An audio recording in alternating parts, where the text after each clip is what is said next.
career academic. On this channel, I explore how I use the Passion Planner to set personal and professional goals. I am an academic, as I said. I'm also a wife and a mother. I have a lot going on this year because I gave birth to a beautiful baby girl last October, and I'm starting a new leadership position in my department. So I'm going to be using this Passion Planner in very specific ways moving forward. In this video, I'm going to talk about how I use the back pages of this planner and how I plan to use them for the rest of the year as well. I've already set up some of them, so I want to show you what I did, and also I have 2 new pages that I would like to add in that I'm going to put in here on this video so you can see, my thought process behind how I use those pages. So this is a 2023 dated Passion Planner. The dated ones, it was undated. The undated ones have all of the months in the front, and then in the back is the weekly spreads. So I had this undated one and I wanted to be sure to use it. I'm also working on getting some stickers to kind of jazz up this classic elite black cover that is very, this is the original cover for the Passion Planners. Also, before I get going, I just want to say I am a Passion Planner ambassador. There is a discount code if you would like any of the Passion Planner products that I talk about in this video, as well as a link that is an affiliate link. If you use the discount code, which you can find in the bio, the channel about information, you get an extra 10% off of any sales that are going on at Passion Planner. And I do earn a small commission off of any sale that you use my link or my code for.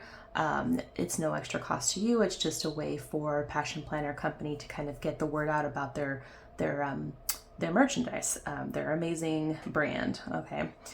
So feel free to use that link and use that discount code. The codes do change, so the latest code can be found in the About section of this channel. You can also find it on my Instagram. Okay, so let's get started. So I'm flipping to the back pages here. In the back of all Passion Planners, there are blank pages, and there are these dot grid pages in the back. So I typically use the blank pages to do kind of more bullet journaling style stuff, and then I use the dot grid for like on the fly note taking or brainstorming. And I usually have a swatch page for markers. I haven't put that in yet though in this planner. So going back here to the beginning of this area. So the first page that I put in here before I even had anything else in this planner was actually this baby milestones page. This is feeding, sleep and wake windows, and then diaper sizes. I put this down because this is my first child and I'm not sure, how much they eat at certain ages or how long they're supposed to stay awake for, or like when to go up a diaper size. So I decided to do kind of like a handy check so I didn't have to Google it every time. I could just sort of look and see like, oh, okay, she's around this age. Or, this is how long they're typically awake, at this stage. So I put this in here for a reference for myself. And then I went ahead and I put the 23 for 2023 list. This is, I think, an idea that started with Gretchen Rubin. I'm not entirely sure if she started it or just popularized it. But essentially, it's 23 things you want to do in the year 2023. These, I think, are distinct from my goals setting, which I talk about in another video on this channel. These are just like things I want to actually do in this coming year. I had a little bit of trouble, I pulled some stuff from last year's list, but I was also like, this year is so unexpected. Like, I don't know what I'm gonna, how much bandwidth I'll have to do stuff with my baby in my life, and what kind of stuff I want to do. So anyway, I went ahead and I put a list together. Some stuff I pulled over from the other list. That's mostly the stuff at the top here, and then some new things. And I let some stuff go too. I did not carry over everything that I didn't get done last year because, your life changes, right? Your priorities change, the things you want to do. I put this cathedral tea and tour on because I want to go to the National Cathedral and do their tea that they have. But I'm pretty sure they're not doing that anymore. So I might actually have to replace this one with something that actually is possible. like maybe to at least take the tour of the National Cathedral. It's one of the sites in DC I've never seen, and I just thought, why not, you know? But I would have liked to do the T. I just don't think they're doing it anymore. I think the pandemic put the kibosh on that. But like some of these are very like easy things. Like in fact, we've already done, like we've got a new washer and dryer. I can check that one off. In fact, I'll go ahead and do that right now. Some are easy, like I need to get my knives sharpened. I mean, they're challenging insofar as like I have to remember to bring the knives to the place where they get sharpened and so on and so forth, but like fairly simple. And then some are more like way more complex. Like I want to bring my daughter to visit my family on the West Coast once she's vaccinated, so definitely more involved. And then just some like other little things, some things that are work related, some things that are, you know, content related. A lot of it's just like things I'd like to do in this coming year. You know, some of it's really important, like I'd like to make a will for my, you know, now that, especially now that we're parents, we should do that. So there's a variety of things on this list. I do keep this list on my phone as well. So I go and I check it off if I think about it. I come back here and I check it off. And I do that because I do delete the stuff off my phone, but it's kind of nice to have a record in these passion planners over the years to see like what I did in those years. Then the next page is my big dreams page. I had this in my last planner too, and I really liked it. And these are kind of like my big, actually work related dreams. And then underneath each dream, I put like kind of things I could do to get closer to that dream, to achieving that dream. So, you know, some of these dreams are so big and they feel so far away that I'm like, I don't even know what I could do right now to get closer to them. But I've come up with something for each, at least one thing for each thing. And so I'm happy about that. And I'm like hoping to consult this page every so often to be like, am I doing any of this?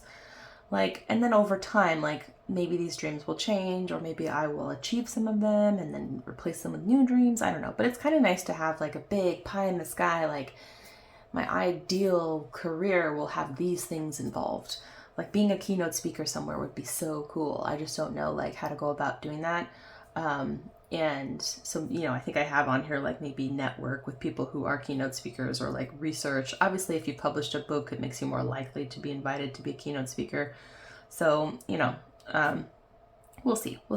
But big dreams, have them. I encourage you.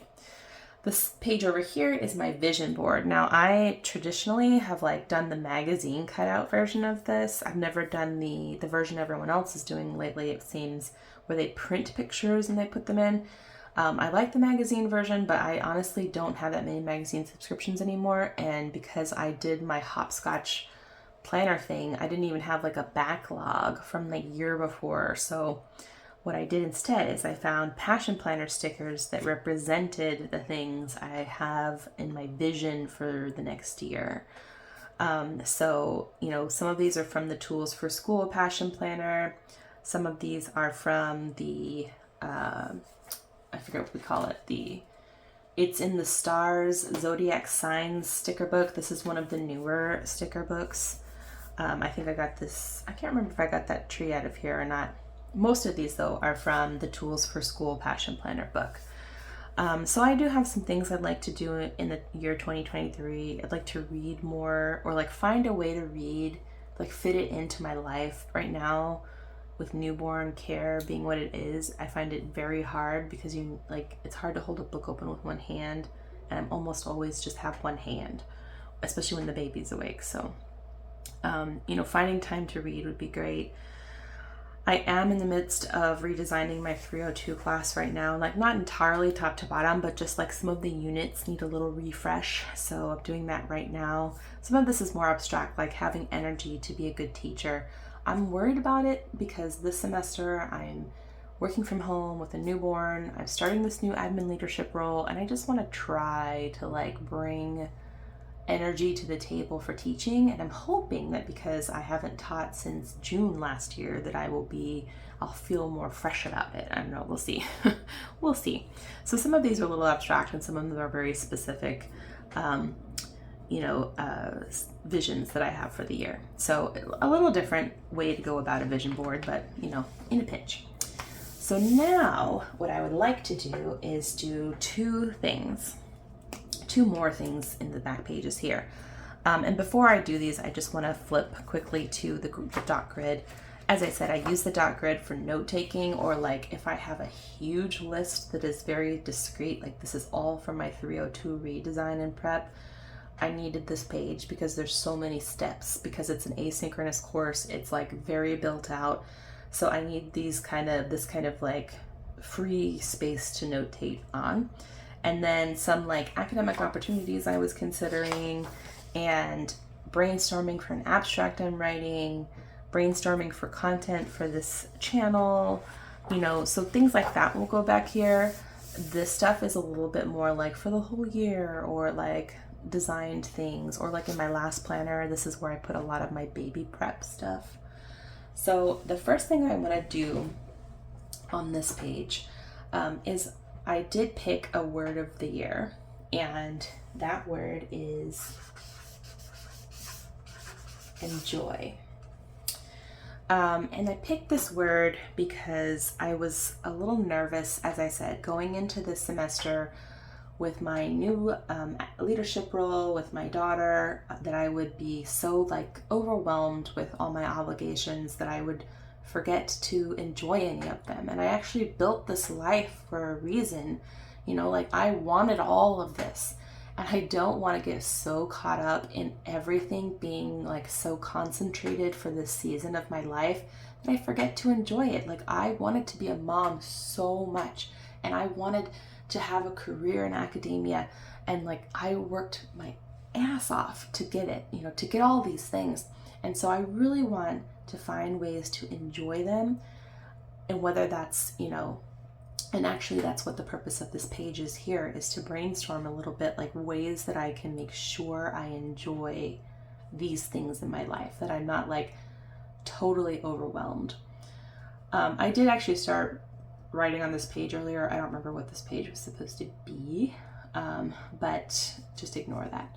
So I'd like to brainstorm with you guys some ways to make sure I'm enjoying and not just constantly fretting over like balancing work and family. And I mean, I'm gonna do that, I'm sure, but I want to be a little proactive about it. I think one of the ways that I can keep like my energy up for all of this is to continue what I've been doing, which is daily movement. I say movement because exercise, like sometimes it is like formal exercise, like lifting weights, but sometimes it's like take Freya for a walk, which I guess is exercise too, but when you're strollering with a baby, it's not like, I don't know, it doesn't feel like exercise, let's put it that way. So some kind of daily movement. I've been doing that. I think it's working. I think it's helping. Kind of in the same, like thinking this through a little bit, is taking my vitamins.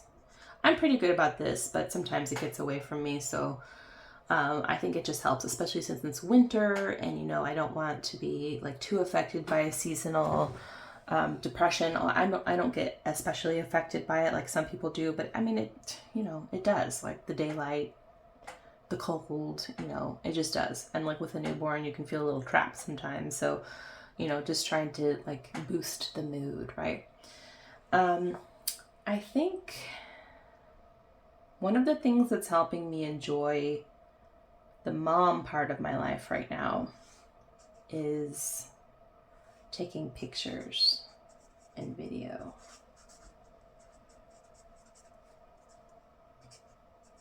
Like right now, Freya's at that stage where she's like smiling at me and cooing, kind of communicative sounds, and she just looks so happy when she's doing that. And I've been trying to capture it, but she gets distracted by the phone, so she'll stop like cooing and smiling. I think I want to take pictures of it, but I also just want to soak up those like giggles, those coos. Like I think, if I find a way to kind of do that would be helpful. I think one of the ways I'm going to do this is ask for help.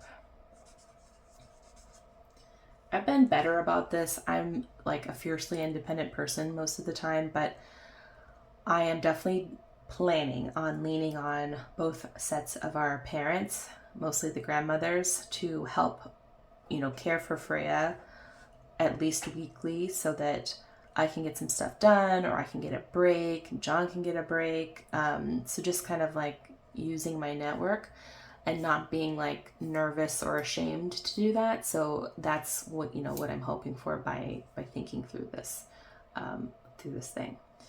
Another way that I will like continue to enjoy work is find time to do academic writing and research. I know it's not technically part of my job. They're not expecting me to do that. But to me, it is like the backbone of why I love academia.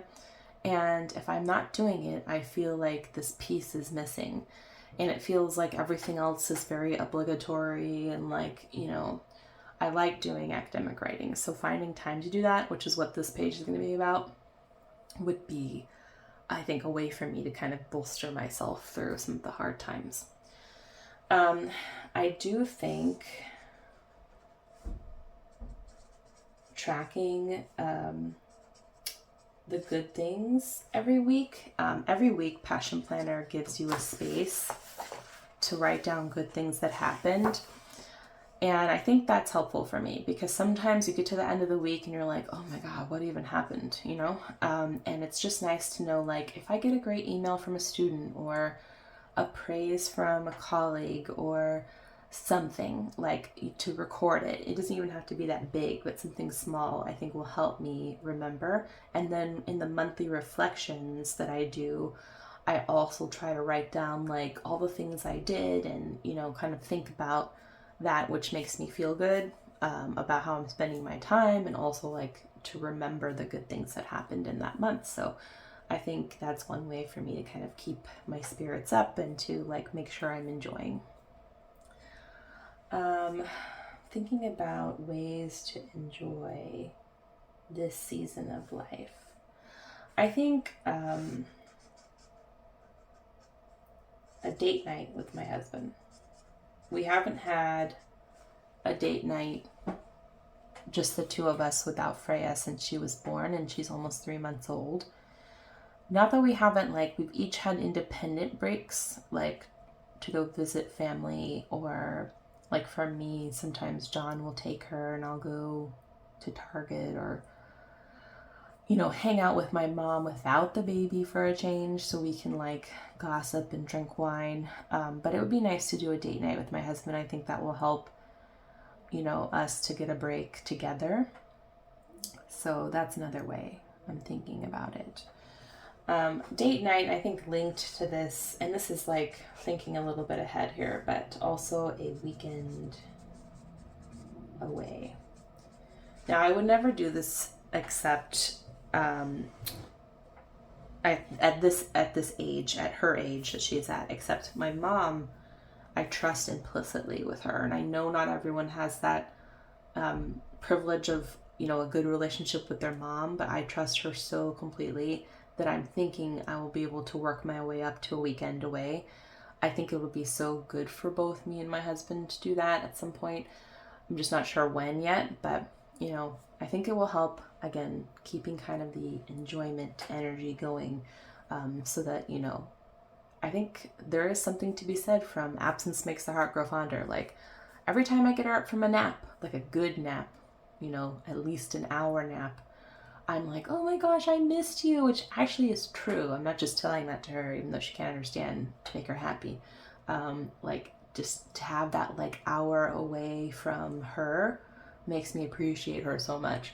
When she's having like 30-40 minute naps and I feel like I can't get anything accomplished in a day, then I'm like really stressed out, and that's when I need to go hand her off to daddy and take a break.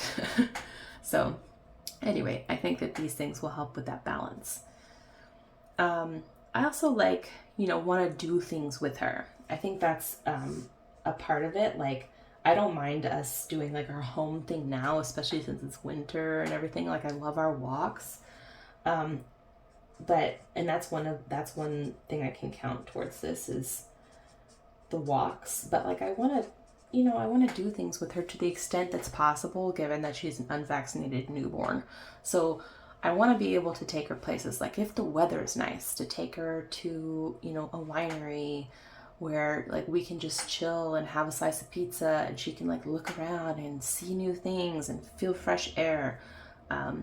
Like this is, I think, the challenge a lot of pandemic parents have had, where they're like, I want to do things with my child, but also I don't want to put them in danger. So I want there to be a balance. Like, I don't want it to be completely isolated, but now that we know what we know about how COVID works and RSV and all this stuff, I think there's a way to do it safely if we're able to be outside, if we're able to socially distance, all those things. And that's dependent entirely on weather in the winter, of course. But I think it will make me feel better to do things with her that aren't just hanging out around the house. I think it will perk me up a little.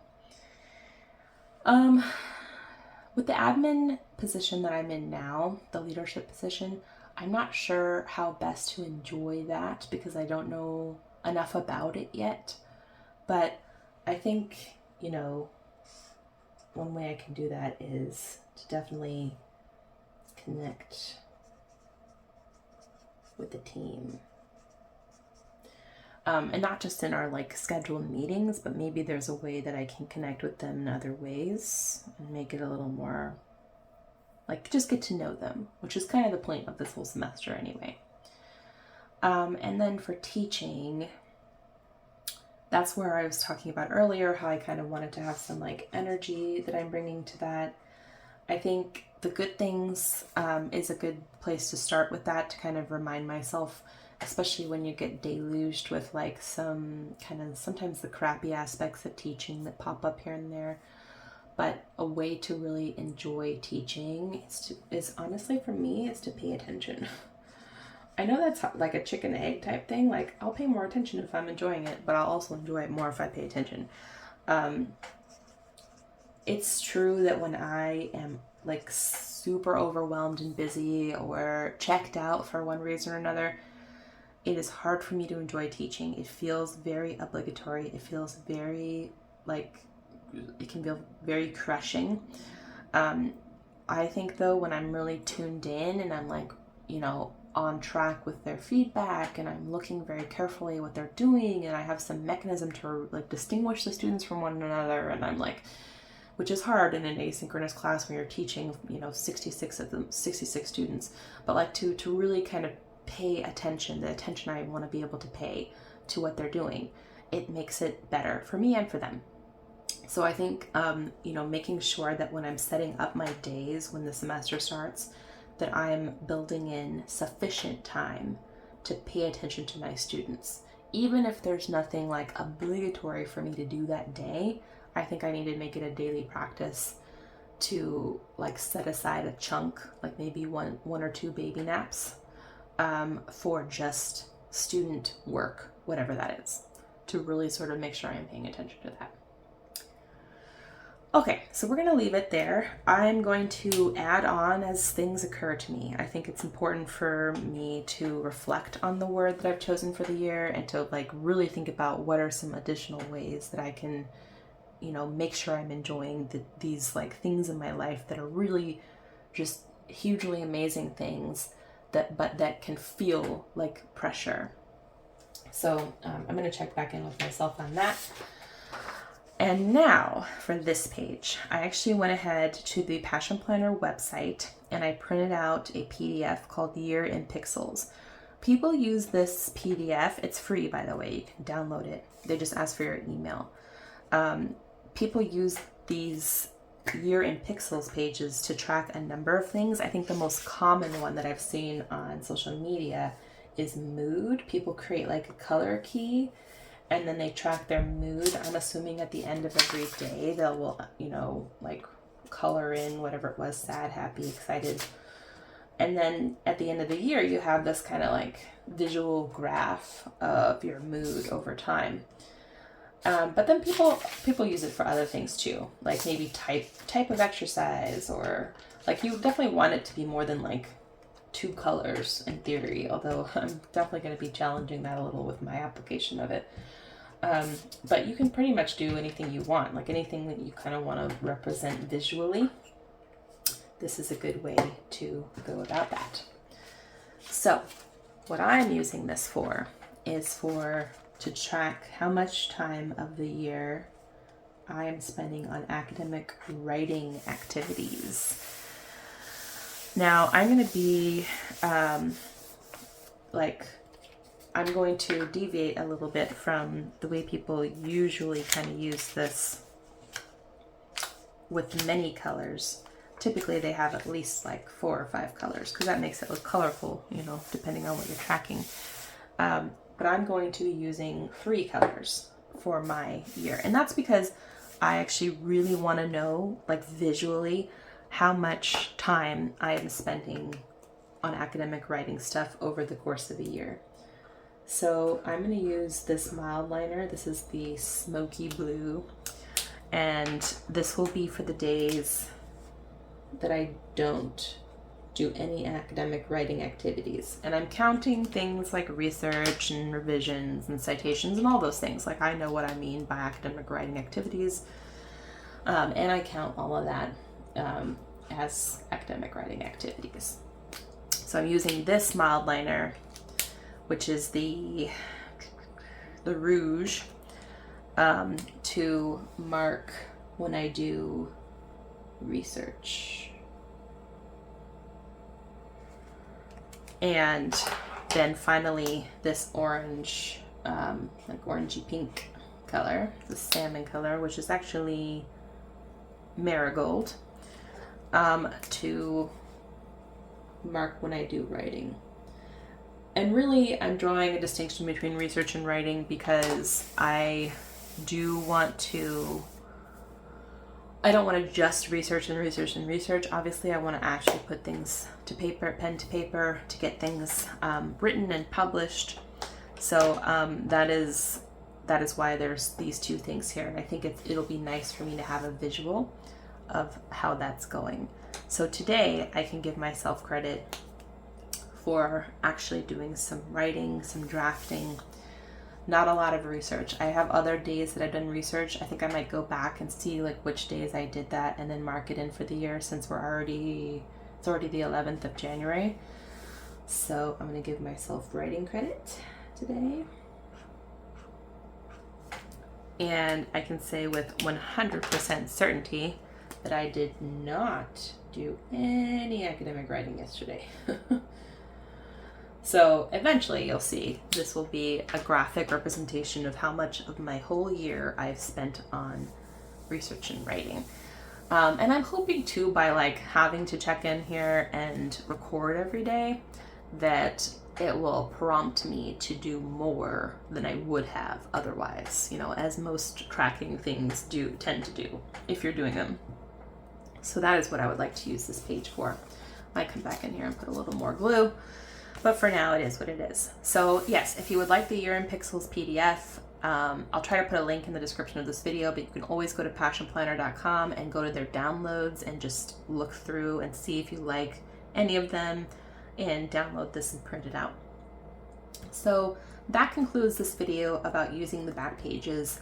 I obviously have more pages to go. I think the way that I use them will depend upon the needs I have for the year. Sometimes in the past I've used them to put menus together for parties that I've hosted. As I said, my last Passion Planner had all my pregnancy prep in it. So if there's something like that, like a special life event, like a wedding you're planning, or you know, any number of things, you know, you can use the back pages to kind of brainstorm, to, you know, plan things out. And then of course there's this kind of stuff that you do maybe at the beginning of the year or maybe different points in the year to reflect on what you want for your life, what you want for your year, you know, things you'd like to do, all of those things. And then finally, of course, like references. The other thing that might appear here is whenever there's a break, like a spring break or winter break, summer break, I will typically do like a to-do list for that back here. because I'd like to keep my eye on the ball in terms of like what I can reasonably accomplish in those time periods. And then the other thing I might do off camera, but maybe I'll post a picture on Instagram, is my ideal week. I haven't done it yet because I'm still waiting to hear, like, to see like how much of my time is going to be devoted to what activities. So I just wanted to wait and see how that's going to work. But I think it would be really useful for me to like really conceptualize how much I can get done in a given day, especially now that I'm more knowledgeable about my daughter's nap lengths than I was even a couple weeks ago. So thank you for watching. If you liked this video, please give it a thumbs up and subscribe if you're not already a subscriber.